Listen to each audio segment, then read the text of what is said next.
Review code provided by Ultimate Games S.A for ladiesgamers.com, where you can find this and other handheld news, reviews, and guides. Ultra Off-Road 2019 Alaksa is an off-road driving game that can feel almost like it's about car survival. You drive across different routes of 2 maps set in Alaska. You need to make it to the end of the route with what fuel, both gas and food for your driver, you can find while preventing damage. The pickups all float in place, which looks quite off in comparison to the rest of the game. At first I found the physics to be mostly realistic, as I was able to tip the vehicle over in the first minute, yet another time I rolled off a cliff without suffering severe damage.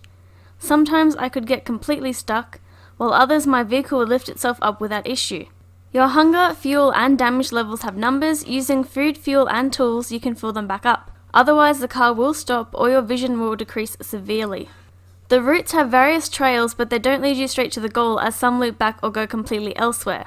Off the path you're supposed to be on, you'll find there really isn't much to enjoy. You might find a pile of food or fuel, but it's usually not worth how far you've taken yourself from the goal. This game has a few options, including 6 different vehicles you pick in a menu before loading the level. There are a range of tuning options for your vehicles, which can be changed anytime during the game.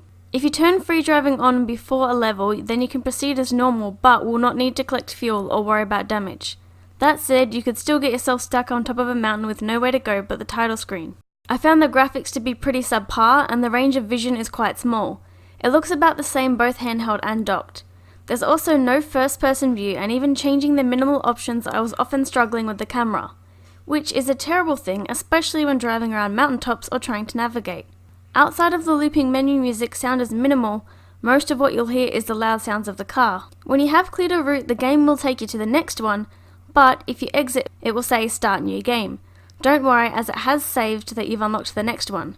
Saving is a bit tricky. In a level you can save. To get to it again, you'll have to load back into the same level from the menu, which will take you to the start of the level. Then while in that same level, you can open load and that will take you to your save. While the game has an interesting concept, it's disappointing. Neither the driving or the presentation is any good. I give Ultra Off-Road 2019 Alaksa a 2 out of 10. Bye!